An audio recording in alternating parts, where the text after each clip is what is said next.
भाइयों और बहनों, भारत के हम लोग हजारों वर्षों पुराने अपने इतिहास, अपनी सभ्यता, अपनी संस्कृति पर गर्व करते हैं। दुनिया की अनेक सभ्यताएं समय के साथ समाप्त हो गई, परिवर्तनों के साथ खुद को ढाल नहीं पाई। भारत को भी भौगोलिक, सांस्कृतिक, सामाजिक और वैचारिक रूप से तोड़ने के बहुत प्रयास हुए, लेकिन भारत को कोई भी ताकत समाप्त नहीं कर पाई। भारत सिर्फ एक भूभाग नहीं है, बल्कि हमारी सभ्यता की, संस्कृति की, सद्भावना की, संभावना की एक अभिव्यक्ति है। इसलिए आज भारत अपने वैभवशाली भविष्य की नींव रख रहा है और जानते हैं, इसके पीछे सबसे बड़ी प्रेरणा, सबसे बड़ी शक्ति क्या है? किसकी शक्ति से, किसके आशीर्वाद से? भारत अटल है, अजर है, अमर है। मेरे प्यारे भाइयों और बहनों, ये शक्ति हमारे समाज की शक्ति है, देश के कोटि कोटि जनों की शक्ति है। भारत की हजारों वर्षों की यात्रा में समाज शक्ति की बहुत बड़ी भूमिका रही है। हमारा ये सौभाग्य रहा है कि हर महत्वपूर्ण काल में हमारे समाज के भीतर से ही एक ऐसी ऊर्जा निकलती है जिसका प्रकाश सबको दिशा दिखाता है, सबका कल्याण करता है। भगवान देवनारायण भी ऐसे ही ऊर्जा पुंज थे, अवतार थे, जिन्होंने अत्याचारियों से हमारे जीवन और हमारी संस्कृति की रक्षा की। देह रूप में मात्र 31 वर्ष की आयु बिताकर जनमानस में अमर हो जाना सर्वसिद्ध अवतार के लिए ही संभव है। उन्होंने समाज में फैली बुराइयों को दूर करने का साहस किया, समाज को एकजुट किया, समरसता के भाव को फैलाया। भगवान देवनारायण ने समाज के विभिन्न वर्गों को साथ जोड़कर आदर्श व्यवस्था कायम करने की दिशा में काम किया। यही कारण है कि भगवान देवनारायण के प्रति समाज के हर वर्ग में श्रद्धा है, आस्था है। इसलिए भगवान देवनारायण आज भी लोक जीवन में परिवार के मुखिया की तरह हैं। उनके साथ परिवार का सुख दुख बांटा जाता है। भाइयों और बहनों, भगवान देवनारायण ने हमेशा सेवा और जन कल्याण को सर्वोच्चता दी। यही सीख, यही प्रेरणा लेकर हर श्रद्धालु यहां से जाता है। जिस परिवार से वे आते थे, वहां उनके लिए कोई कमी नहीं थी, लेकिन सुख सुविधा के बजाय उन्होंने सेवा और जन कल्याण का कठिन मार्ग चुना। अपनी ऊर्जा का उपयोग भी उन्होंने प्राणी मात्र के कल्याण के लिए किया। भाइयों और बहनों, भला जी भला, देव भला।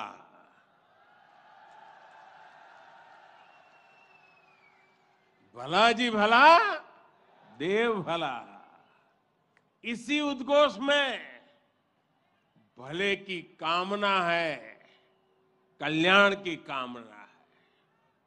भगवान देवनारायण ने जो रास्ता दिखाया है, वो सबके साथ से सबके विकास का है।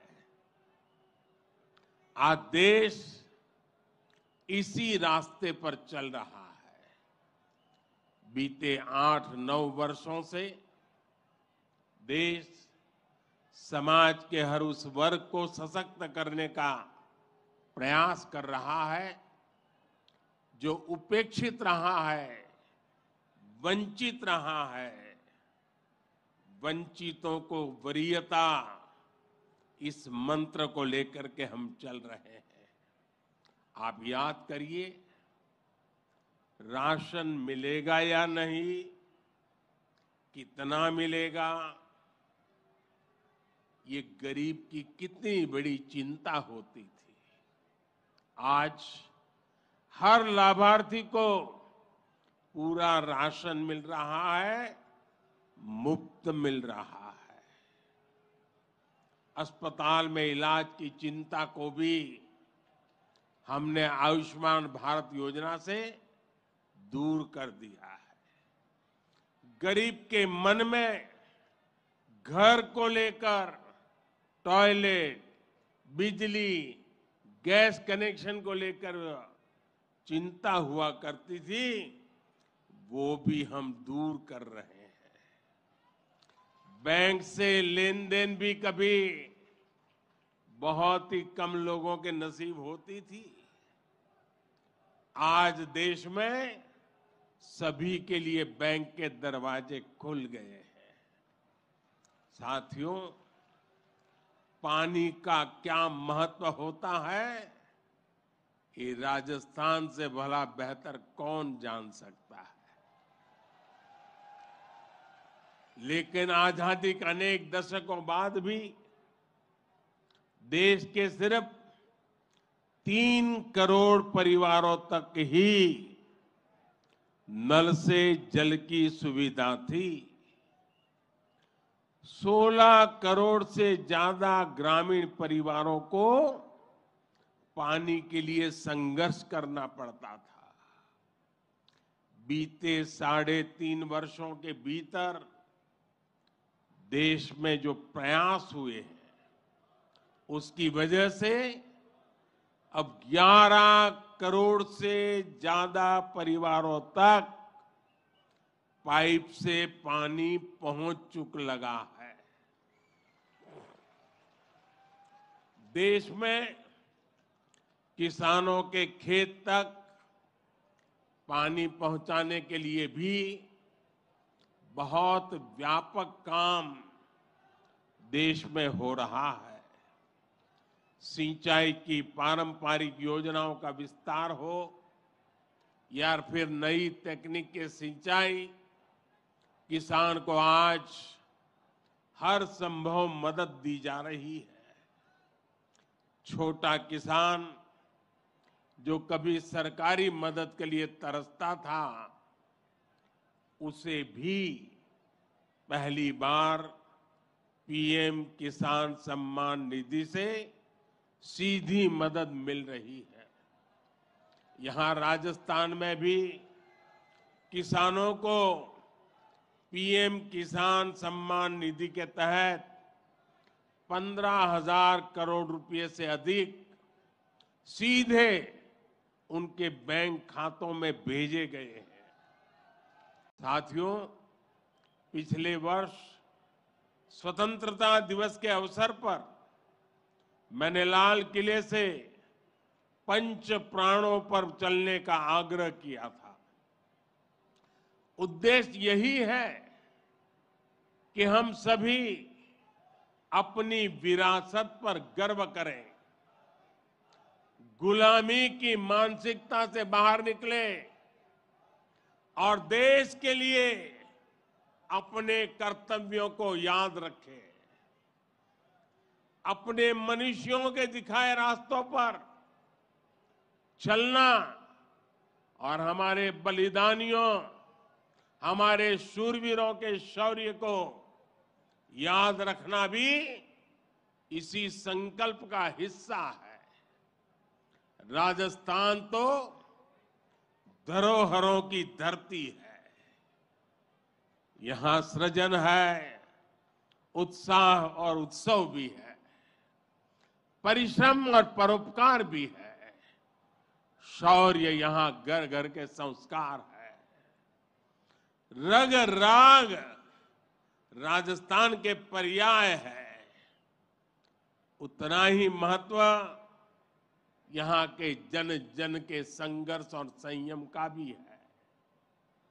ये प्रेरणा स्थली भारत के अनेक गौरवशाली पलों की, व्यक्तित्वों की साक्षी रही है।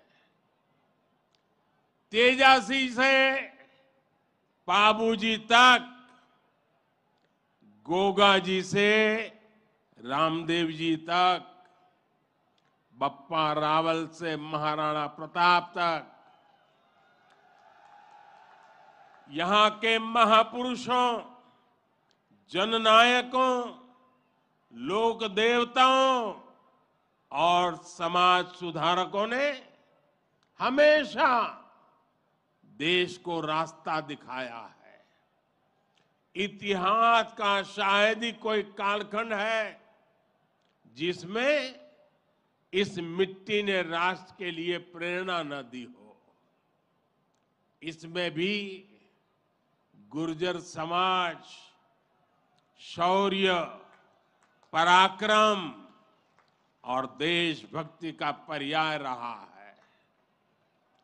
राष्ट्र रक्षा हो या फिर संस्कृति की रक्षा, गुर्जर समाज ने हर कालखंड में प्रहरी की भूमिका निभाई है। क्रांतिवीर भूप सिंह गुर्जर, जिन्हें विजय सिंह पथिक के नाम से जाना जाता है, उनके नेतृत्व में बिजोलिया का किसान आंदोलन आजादी की लड़ाई में एक बड़ी प्रेरणा था। कोतवाल धन सिंह जी और जोगराज सिंह जी ऐसे अनेक योद्धा रहे हैं जिन्होंने देश के लिए अपना जीवन दे दिया। यही नहीं, राम प्यारी गुर्जर, पन्ना धाय जैसी नारी शक्ति की ऐसी महान प्रेरणाएं भी हमें हर पल प्रेरित करती है। ये दिखाता है कि गुर्जर समाज की बहनों ने, गुर्जर समाज की बेटियों ने कितना बड़ा योगदान देश और संस्कृति की सेवा में दिया है। और ये परंपरा आज भी निरंतर समृद्ध हो रही है। ये देश का दुर्भाग्य है कि ऐसे अनगिनत सेनानियों को हमारे इतिहास में वो स्थान नहीं मिल पाया जिसके वो हकदार थे, जो उन्हें मिलना चाहिए था। लेकिन आज का भारत नया भारत बीते दशकों में हुई उन भूलों को भी सुधार रहा है। अब भारत की संस्कृति और स्वतंत्रता की रक्षा के लिए भारत के विकास में जिसका भी योगदान रहा है उसे सामने लाया जा रहा है।